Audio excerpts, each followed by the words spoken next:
Салам алейкум достор, Түштүк Кореядан барыңыздарга салам. Достор, бүгүн сиздерге сатыла турчу автоунааларды тартып көргөзөм жана кызыккандар жазсаңыздар болот. Так, башында эле айталы, каалаган жерден жүктөсөңүздөр болот. Кааласаңыздар бизден жүктөйсүздөр, кааласаңыздар Эрнис костюмдан, кааласаңыздар Дастан LTV беле эмне эле ошондон жүктөсөңүздөр болот. Кааласаңыздар ачыткыдан дегендей. Любой каалаганыңыздардан жүктөсөңүздөр болот. Эң башкысы достор, биз жанагы салып жүргөн контейнерден салып атабыз. Жаңылык жаратып, жанагы арзан контейнер дегенден биз салып көрбөдүк, ачыгын айтканда. Себеп аларда эми качан жетет, кандай жетет белгисиз болгондуктан ага салып көрбөдүк. Салып көргөндөр жетсе, ошого карап биз да ошол жактан салсак болот да.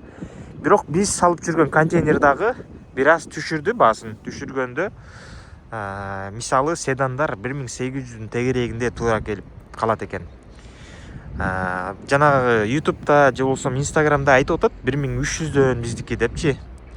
Алардан машина алсаңыз, ошондо 1300дөн болот экен. Бул дегени бирдекени жашырып атат дегени да. Ошондо алардан алсаңыз, же машинаны кымбат алып калышыңыз мүмкүн, же болбосо башкача болушу мүмкүн да. Кымбат сатып туруп, жоокерени арзан кылып бериши деле мүмкүн. Ошону байкап көрөсүздөр эми. Мисалы, Кореядагы группаларда болсоңуздар, бул жакта реальный баасы чыгат. Анан Кыргызстандагы группаларга тарап, кошулуп, бир аз баасы кымбаттап туруп, анан сатылат дагы, жол киреси арзан болуп калат. Аны карап көрсөңүздөр болот. Анан НДС жөнүндө бир аз маалымат берсем, НДС достор, мисалы кымбат машиналарда бул жерде BMW турат. Өзүңүздөр көргөндө акула болуп, өзүнчө ортодо турат да. Сыртында бай бош месталар болуп, орустарга барат. Ушулардан жакшы акча түшөт достор, НДС. Себеп булар кымбат машиналар. Караңыздар, могу машиналар катарынан турса, бул чийип орустарга неметип калбасын деп, ушундай кенен жерде ээлеп турат да, өзүнчө. Булардан НДС жакшы түшөт. Мисалы, Кореядагы баасы 50 000 же 100 000 доллар болгон болсо, ушунун бир 7% түшөт. Мындай кичинекей тыпыйган машиналар болсо, мындай болсо, аз эле молордан түшпөйт деле десе болот да. Аз эле өзүн өзү расходун эптеп берсе дагы, мондан бир аз түшөт. Ушул стоянкага азыр бир иним келет, чогуу иштейбиз. Машиналарды ошол көрүп текшерип берет да. Мен бул жактан айтам, о машинаны кара деп. Ага айлык төлөйм дегендей. Ошондой расходдор бар да. Ошолорго иштетилет. Так, Кыргызстандан буйрса офис ачып калсак, ал жака да кетет дегендей расходдор. Ошолор менен эле жок болуп кетет. Анан мен өзүмдүн жеке официалдуу бул жакта фирмам жок. Ошол себептен бул жакта корейлер менен иштешем. Корейлер менен иштешкенден кийин ал НДСтин жарымын эле алар алып калат. Жарымын мага берет. Анан булардан мисалы канча так, бул жерде 10 000 долларлык машина барбы азыр? 10 000 долларлык машина бул жерде жок экен достор. 10 000 долларлык. Эгер 10 000 долларлык машина болгон болсо, ошондон бир 700 доллардай түшөт. 700 доллардын жарымы мага тиет. 10 000 долларлык машина болсо. Ошонун жарымы тийгенде, мисалы 350 доллар. 350 доллардын мисалы стоянкага кетет, башка шаардан бул жака алып келгенге кетет. Бул шаардан мисалы башка бир шорингке жеткирип бергиле десеңиздер, ал жака кетет. Ошентип акчалар ар тарапка кетет. Стоянкага, балага, төлөгөнгө, баскан турганга, өзүмдүн мисалы майыма ошентип кетет. Ошол могурекиндей кымбат машиналарды алып сатсаңыздар, өтө кымбат машиналарды, ошондо НДСтен жакшы көрөсүздөр. 200 000 долларлык машинаны саткан болсоңуздар, ошондо канча бир 14 000 доллардай көрүп коесуздар да. 14 000 доллардын жарымы тийсе дагы 7 000 доллар. Өтө жакшы машина, өтө жакшы баа да. 7 000 доллар алып калса бир эле машинадан. Ошол. Эми НДС жөнүндө түшүндүңүздөр, баалар жөнүндө түшүндүңүздөр, жол акылары. Эми машиналарды жөнүндө айтсам, бул K7 достор. K7 Nobles комплектацияда, асты 3 көздүү жана артында ылдый тарабы болсо 4 көздүү туманкалары менен Nobles комплектация. Мокрый асфальт же болсо темный синий деп койсо да болот. Ушундай өзгөчө өңдө кара эмес достор. Арт жактагы кара. Буну карасаңыздар мындай башкача болуп турат. Ушул машинабыз сатылат. Бесключевой доступ достор. Бул жакта слепойзон, повторите памяттери бар. Бисмилла деп ачканда. Мунун 1 же 2 заменасы, анан бир 2-3 краскасы бар. Баасы арзан достор. Баасын айта алайын башында бисмилла деп. Баасы достор $7400. $7400 не такси, бензин 2.4 2019 орундуктары жакшы, мындай жумшак. Бирок мындай кичине сызык болуп калыптыр. Эске алып коесуздар. Орундуктар электро. Ушул сатылат. Бисмилла деп отурганда старт стоп достор. Так. 2 ачкычы бар. Мындай телефонуңуздарды заряддайсыздар.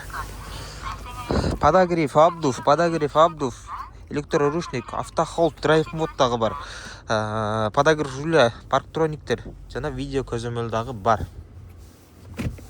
Муну басып койсоңуздар, артты көрүп кетесиздер да. Мынакей. Жөнөтсөңүздөр, камера иштейт өзү. Ушул достор, бул жактан телефонуңуздарды заряддайсыздар. AUX USB, двухзонный климат контроль достор, оригинал монитор, айтты, кожаный мультируль, видеорегистратор, хайпас күзгү жана арт жакта шторкалары менен подогревтери бар. Ушул машинаны алсаңыздар болот. $7400. Бир чындыкты айтайын, WhatsApp группалардан байкап турсаңыздар болот. Канча деп чыгат экен муну. Мисалы, ар кандай видеолор тарап атат. Дастан деген мекендешибиздин WhatsApp группасында Кореядагы эле жана жамандап жүргөн перекупщиктер деп бизди айтат го. Ошолорду мисалы биз $7400 деп чыгарсак, алардын группасына чыгып калат экен ушул эле сүрөттөр биздин группалардан алып туруп $7900 депчи. Анан жол кирени арзандатып берет экен да. Мисалы $7400 болгону менен буну скидкасы болот, 7300 болушу мүмкүн дегендей. Ошол кызыккандар жазыңыздар, мында астында дистрониктери менен. Kia Ray достор, 2021 жылкы жакшы комплектацияда, ак түстө. Бесключевой доступ, монитор, подогрев, старт-стоп бар. Бул достор, болор жери $4000. $4000 ушуну алсаңыздар болот. Так, бул орустардыкы, бул жак сатылган. Тээде арт жакта Kona бар.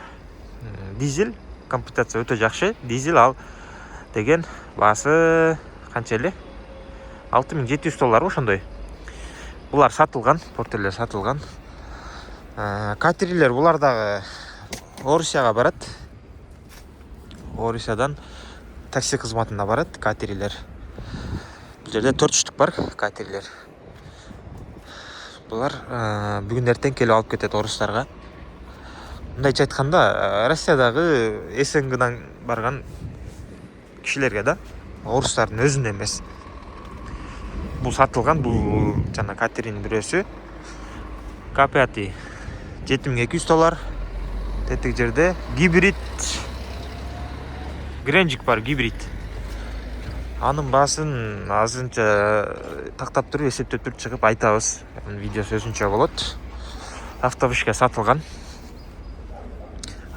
Бул жакта достор, так, Trax автоунаабыз бар. Ушунда пароктору менен бензин 1.4. Мунун баасы деген Кореядагы баасы $4700 болуп калат. $4700 бензин. Бир эле ушул деталда краска бар. Жука краска бар, калган баардыгы таза, замена жок. Анан бул жакта Карнивал достор. Карнивал $7500 кеми бар. Дөңгөлөктөр жаңы десек болот да, караңыздар. Карнивал, бесключевой доступ, бисмилла деп ачканда 2019 бул дагы.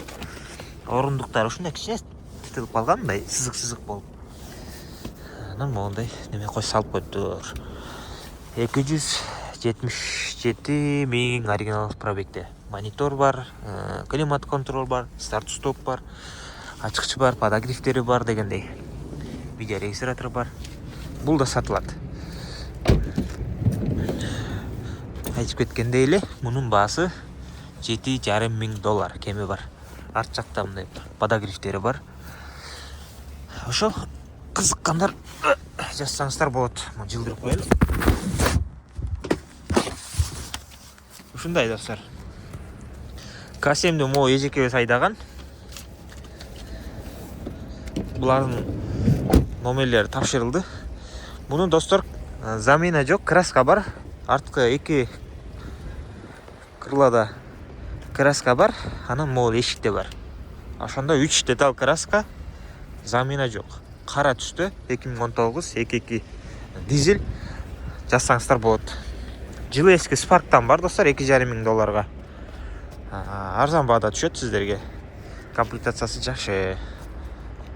Ошол кызыккандар жаза бересиздер.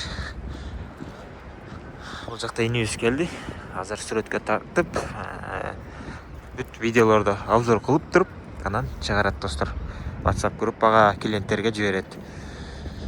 Мен да багада жиберип коет сүрөттөрүн, мен да чыгарам да өзүм группама. Так, бул автовышка достор сатылган, заказ менен алынган. Эгер ушундай автовышкалар керек болсо, кайрасаңыздар болот. Кааласаңыздар могул жагын алып салып туруп, пикап кылып айдасаңыздар болот, могул жагын сатып бересиздер. Кааласаңыздар ушул бойдон айдасаңыздар болот да. Ошол. Бул жакта морник бар $4,500 жылы жаңы. Анан карнивал бар. Ичинде эски карнивалдан. Ошол. Гибрид гренжигибиз достор бул жерде турат. Таза. Эч кандай замена краскалары жок.